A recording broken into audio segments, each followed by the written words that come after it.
You got into the safety business because you wanted to protect people, but somewhere along the way, the job started controlling your time, your schedule, your priorities, even your income potential. What if the expertise you've built over the years in the field can give you something more? More freedom, more control, more ownership of your future.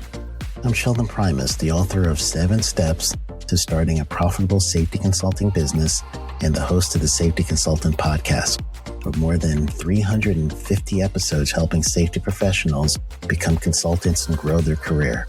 Consulting changed my life. In fact, I'm a full-time RVer, and one consulting contract paid for my home I live in today. Now, I help safety professionals build their own consulting practice through bi-weekly coaching calls, accountability, and personal guidance. But this program isn't for everyone. Start with the Consultant Readiness Audit at sheldon.coach. What if everything we thought we knew about safety was just interference? From the host of the Rated R Safety Show and the founder of Safety FM comes the complete Signal Transmission Trilogy, now available in one powerful edition. Safety, in my opinion, the book that started the conversation. Safety Mutation, where the boundaries of culture, systems, and belief begin to break. And now, Safety Transmission, the final piece of the signal. For the first time, all 3 books are together in one volume. The Signal Transmission Trilogy, Complete Edition. This isn't just about compliance. It's about consciousness. It's about decoding the way we think, lead, and live, inside and outside the system.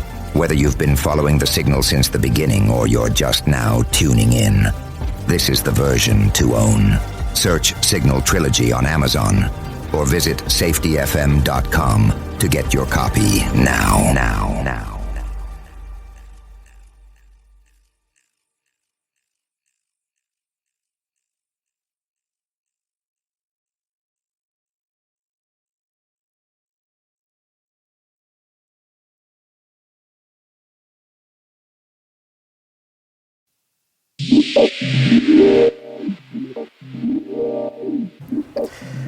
In this episode of the Safety Consultant Podcast, I am going to continue and finish up the series about the OSHA New Safety Champions Program. I'm actually a little excited about this one. That's why I jumped on it. Not too many people caught on this one like I have so far, so I'm happy about that. But this week what we're going to do is I'm going to wrap up this series. And in wrapping up this series, I'm going to talk to you about just truly how you're going to get to each stage of this. Because again, there's a framework for this, voluntary framework. So I'm going to complete this with just truly making sure that we get all the questions, not all, but at least the questions I think that needs to be answered of how do you get into this program? How do you get going with this thing? So we will do that when we come back. Sheldon Primus. Welcome to the Safety Consultant Show with Sheldon Primus, where we blend safety smarts with business brilliance and a pinch of Sheldon's signature wit. Whether you're a safety pro, a fresh-faced consultant, or just safety curious, get ready for a show that'll educate, entertain, and elevate your safety game. Let's dive into the art of consulting with your safety Sherpa himself, Sheldon Primus. This episode is powered by Safety FM. All right. So we are coming back. This is, I got to do the thing, right? So I'm Sheldon Primus. This is the Safety Consultant Podcast, the podcast where I teach you the business of being a safety consultant, talk about OSHA compliance, talk about other things. I invite guests on this show to pretty much get you thinking about different aspects of safety. And I'm going to do some guests coming up pretty soon in future episodes coming up. So there you go. All right. I think I did that. So let's go ahead and keep going with this Safety Champion program. This is going to wrap up the 3-part series. And don't forget that I am doing a safety champion readiness audit. Well, not audit, but just a program. So what I'm going to have you guys do, and it's a workshop, so that means you will be working. I'm going to get you to truly think about where you are right now, and we're going to work it out together where you could get yourself ready for this. You don't have to be one of those VPP eligible things yet, eligible companies yet, so you don't have to worry about that part. But what you do need to do is show that you are ready to start thinking more of safety as being part of your organization and a big part of your organization, as opposed to you're only trying to do OSHA compliance. So the Safety Champion Readiness Workshop is going to be all online. April 21st. I'm doing this from 8 a.m. to 12:30 p.m. and that's going to be in Pacific Standard Time. And I want you guys to really be ready for how can we get our organization into the Safety Champion program from OSHA. So if you are interested, go to OSHA.coach, OSHA.coach, and sign up for that readiness program. April 21st, 2016, and it's going to be from 8 a.m. to 12:30 p.m. Tickets are still available. The early bird tickets are gone. We've passed the early bird period, but that's okay. You still got some other great tickets available right now. All right, so let's get going. Let's talk about this a little bit more. As a reminder, we talked in part 1, just giving you an introduction of the program itself, showed you that it was voluntary. We worked through a step-by-step framework of what the program would be. Step 2, we talked a little, or should say part 2, we talked a little bit more about the structure of the program, because there is 7 components that you need to address in order for you to get eligible for this program.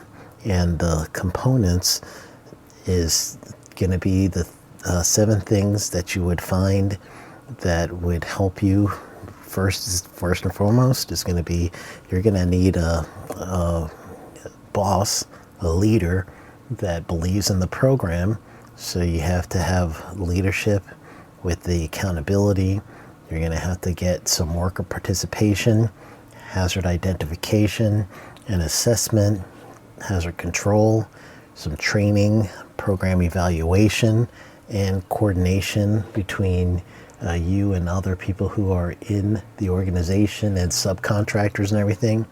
That's all part of the program. We went over that in part 2. So now we're going to just try to figure out what readiness looks like. A lot of people, when you think of the word ready, you know, you want to make sure that you're going to be able to do the paperwork, because there are some forms that you need to fill out. OSHA's going to assign to you a special government employee to help mentor you through, and you want to be ready for that stuff. So what is going to qualify you will depend on your activity, and OSHA even gives you a safety champion tracker for you to just go ahead and get ready to apply for that. So we're going to answer those questions for you guys and show you the 3-step readiness mindset. Step 1 is going to be to build the foundation. Step 2 is to make the system operable, and system is safety management system. And then the last step is prove that your system is sustainable and improvement. OSHA calls these a different thing. They call it an introductory step, intermediate step, and then advanced step. So the first step is to prove that you even have a safety management system. And in order for you to do that, you don't have to have the same criteria as you would need for a voluntary protection program, VPP, or Safety and Health Achievement Recognition Program, SHARP. You actually can get your introductory step set up by just determining you as an organization. You're going to build a foundation for a comprehensive safety and health program. That's it. You decide that you're going to do it, and you start taking some steps to do it. So what does that mean in plain language? Leadership, going to have to go ahead and do written policies, a statement or something. Usually in my safety and health programs, when I'm doing a written program, one of the very first things that I try to make sure that I do is I want to make sure that I get the management person to be whoever that is, the owner or the top executive, to be part of this. So I get them to do a statement saying that they not only agree with everything that's coming, but they also are signing their name that they are in that this is priority to them as well. So it should be some sort of written policy signed by whoever the top executive of your organization is. That's going to show leadership. Have some clear, responsible roles in safety and health. You're going to give some goals out to what you expect your safety and health program would be. Initiate some sort of resource allocation for safety and health. You want to have some accountability with your managers and your workers to yourself as the executive. In turn, in the introductory phase, you want the workers to be surveyed. You got to figure out, where they are in their perception of safety. You want their concerns to be heard. You want to create a plan to address those concerns as you get that information in. You want to make sure the employees know their rights. You're going to do whatever committee that you could start for this. Reporting systems such as near miss, incident reports, no retaliation rules. That's the things that the workers are going to be looking for so that they can start participating, or I should say OSHA is going to be looking for worker participation. For the hazards, in this phase, you want to truly know what hazards are at the job, and that's the crux of the whole system, is you got to know what exposure to hazards and what the hazards are, what the exposures are. You're going to list out some hazards. You can start even by your NAICS code, North American Industry Classification System code. Since we're dealing with OSHA, you'll have an NAICS code. You want to have some sort of analysis of routine jobs to see where hazards are. You also want to do some sort of investigation for near misses and incidents. You want to have a procedure or a process for doing audits and inspections and start tracking these hazards along the way. That's how you're going to get your hazard part in there. At this stage, you're also looking for controls. Now that you figure out the hazards, now you got to figure out what kind of controls for each hazard that comes out to you, or at least you're aware of. So you're going to have to start thinking of those controls. That's a big thing. Preventative measures, some sort of plan, job safety analysis, things like that is what you're going to be thinking of in this phase. Training is another thing you want to start thinking of. Get some sort of organization, communication, and training plan. What's the right to know that the workers need to be aware of? How do you document your training? How do you verify your training is understandable and repeatable, and the workers have this in the language and in the understanding that they have? How do you train your contract and temporary employees as well? That's going to be what you're addressing in this phase. And then also we're talking about evaluation. You're going to have to evaluate your OSHA logs, your injury and illness records. What tracking are you doing? How do you communicate information to your workers, to your contractors? They got a part in this as well. So you're going to have to also figure out what kind of rules do you have for your contractors. All that is part of this step right here.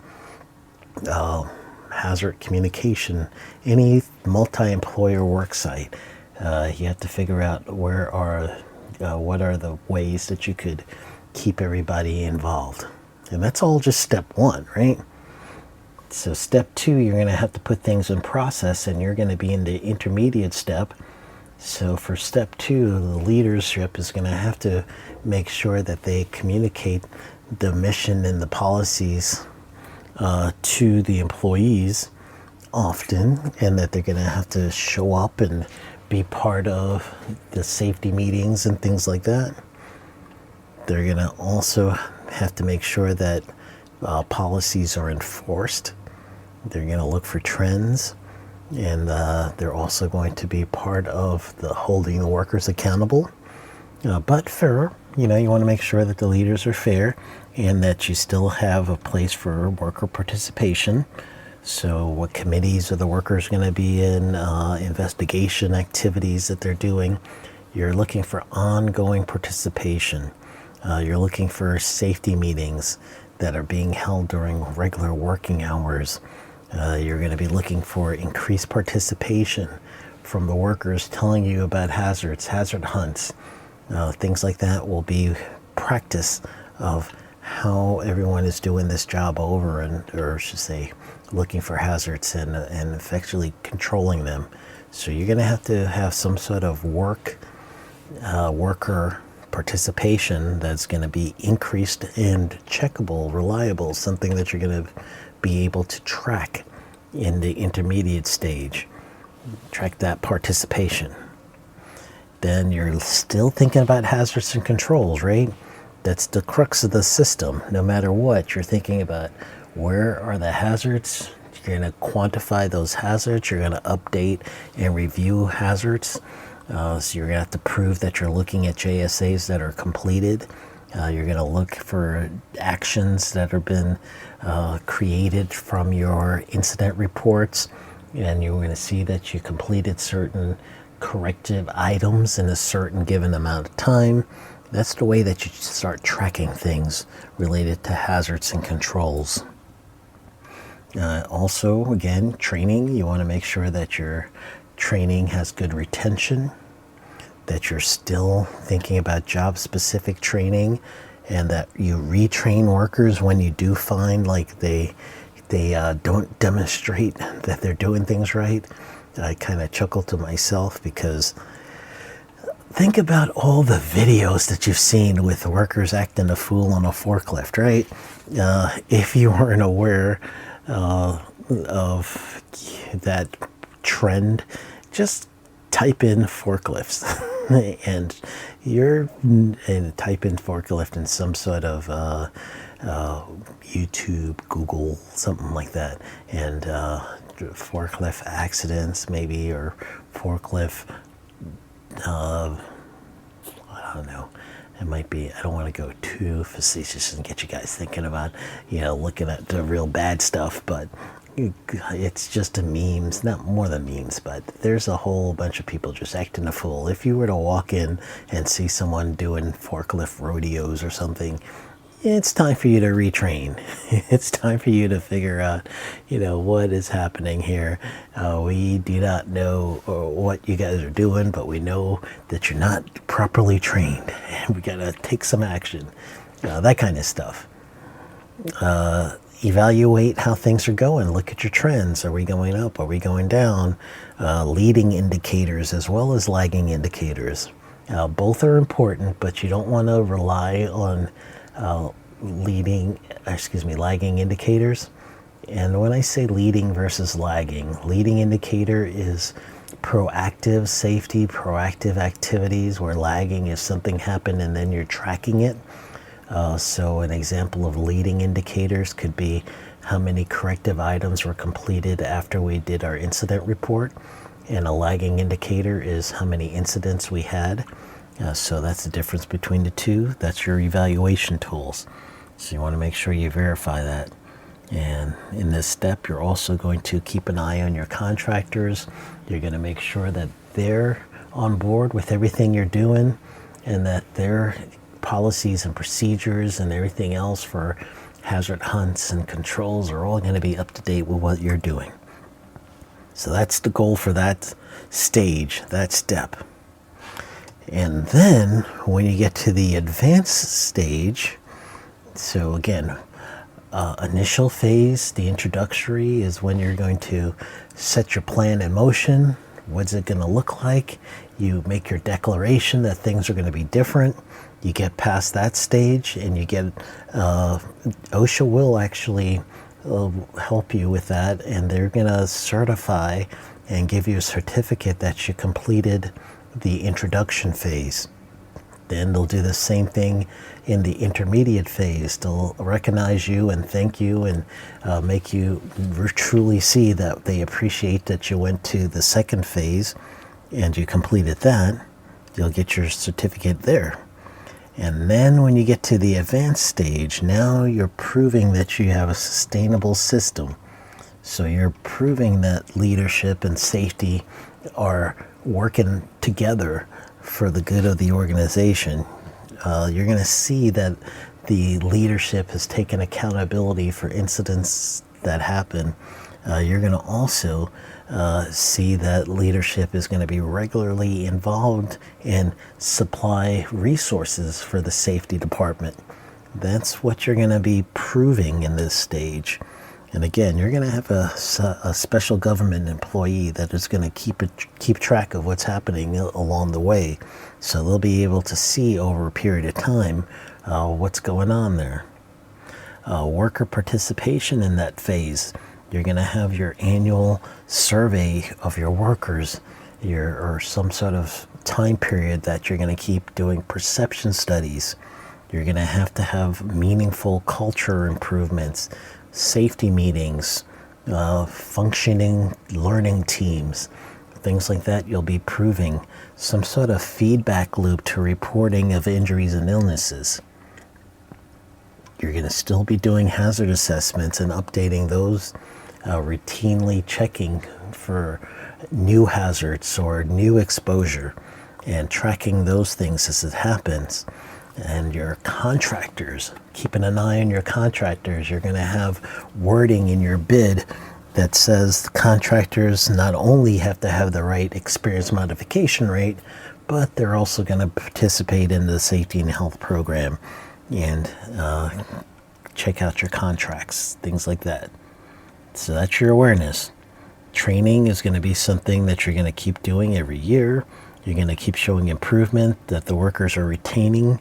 You're doing advanced training, not just basic sit in front of a video and watch this video, sign off that you did it, things like that. Evaluate your program in a regular interval. Your evaluation should give you a score with recommendations as to how do we keep improving. And again, you're going to just keep, you're really going to prove that you're doing what you're doing, and this is going to come from written policies, written procedures, your perception studies, incident reporting, all those things, hazard logging, your safety incentive programs. All that is set to help you understand where we're going. And OSHA's looking for that stuff. That's really how it's going to be. And you're going to be addressing all this per the 7 core elements. So it's a big task, but it's okay. This is what you want. This kind of program is going to infuse your organization with a safety mindset. And now, as you go through each one of these phases, you are continually improving. You're going to be ready for a VPP. You're going to be ready for an ISO 45001. Your organization, though, will have a byproduct of operating in such a way that your workers are going to start getting better production. They're going to start trusting you as an organization. They're going to start telling people this is the place to work. You're going to retain more workers. It's something that is going to be a win for the company. And you can now start saying that you're an OSHA safety champion, display logos, things like that. So it's an important readiness thing. So it's also going to help for your organization to prove that you are doing what you're supposed to do. Your workers are going to stay healthy. They're not going to get injured. Bonuses all around. You'll avoid the direct cost of an accident or indirect cost of an incident. You're going to avoid all that stuff. You're going to be connected to the workers. That family feel that everyone likes. Those are some of the things that you're going to end up having by investing in a safety championship program. So if you're ready and you want some help and you want to even just get started to see if you can do this, I encourage you now to go to OSHA.coach and sign up for my readiness program. At the date of this recording, it's going to be next week, so you're going to have to hurry up and get yourself on here, and it's going to be 100% virtual, so you guys are going to be able to address this, and you're going to be able to figure this out in a virtual setting. All right, I got you. So I'm looking forward to seeing you guys on April 21st between 8 a.m. and 12:30 p.m. for the Safety Champion Readiness Workshop. Sign up today at OSHA.coach and go get 'em.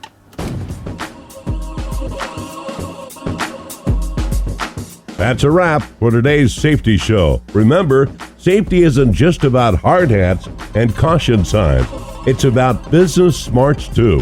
Thanks for joining us on the Safety Consultant Show with Sheldon Primus. Until next time, stay safe, stay savvy, and keep consulting like a boss. Go get 'em.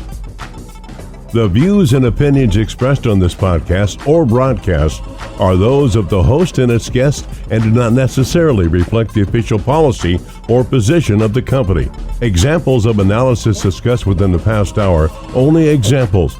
It should not be utilized in the real world as the only solution available, as they are based only on very limited and dated open source information. Assumptions made within this analysis are not reflective of the positions of the company. No part of this podcast or broadcast may be reproduced, stored in a retrieval system, or transmitted in any form or by any means, mechanical, electronic recording, or otherwise, without prior written permission of the creator of the podcast or broadcast, Sheldon Primus. This episode has been powered by Safety FM. You got into the safety business because you wanted to protect people, but somewhere along the way, the job started controlling your time, your schedule, your priorities, even your income potential. What if the expertise you've built over the years in the field can give you something more? More freedom, more control, more ownership of your future. I'm Sheldon Primus, the author of 7 Steps to Starting a Profitable Safety Consulting Business and the host of the Safety Consultant Podcast, with more than 350 episodes helping safety professionals become consultants and grow their career. Consulting changed my life. In fact, I'm a full-time RVer, and one consulting contract paid for my home I live in today. Now, I help safety professionals build their own consulting practice through bi-weekly coaching calls, accountability, and personal guidance. But this program isn't for everyone. Start with the Consultant Readiness Audit at Sheldon.coach. You got into the safety business because you wanted to protect people, but somewhere along the way, the job started controlling your time, your schedule, your priorities, even your income potential. What if the expertise you've built over the years in the field can give you something more? More freedom, more control, more ownership of your future. I'm Sheldon Primus, the author of 7 Steps to Starting a Profitable Safety Consulting Business and the host of the Safety Consultant Podcast, with more than 350 episodes helping safety professionals become consultants and grow their career. Consulting changed my life. In fact, I'm a full-time RVer, and one consulting contract paid for my home I live in today. Now, I help safety professionals build their own consulting practice through bi-weekly coaching calls, accountability, and personal guidance. But this program isn't for everyone. Start with the Consultant Readiness Audit at Sheldon.coach. What if everything we thought we knew about safety was just interference? From the host of the Rated R Safety Show and the founder of Safety FM comes the complete Signal Transmission Trilogy, now available in one powerful edition. Safety, in my opinion, the book that started the conversation. Safety Mutation, where the boundaries of culture, systems, and belief begin to break. And now, Safety Transmission, the final piece of the signal. For the first time, all three books are together in one volume. The Signal Transmission Trilogy, Complete Edition. This isn't just about compliance. It's about consciousness. It's about decoding the way we think, lead, and live, inside and outside the system. Whether you've been following the signal since the beginning or you're just now tuning in, this is the version to own. Search Signal Trilogy on Amazon or visit safetyfm.com to get your copy now.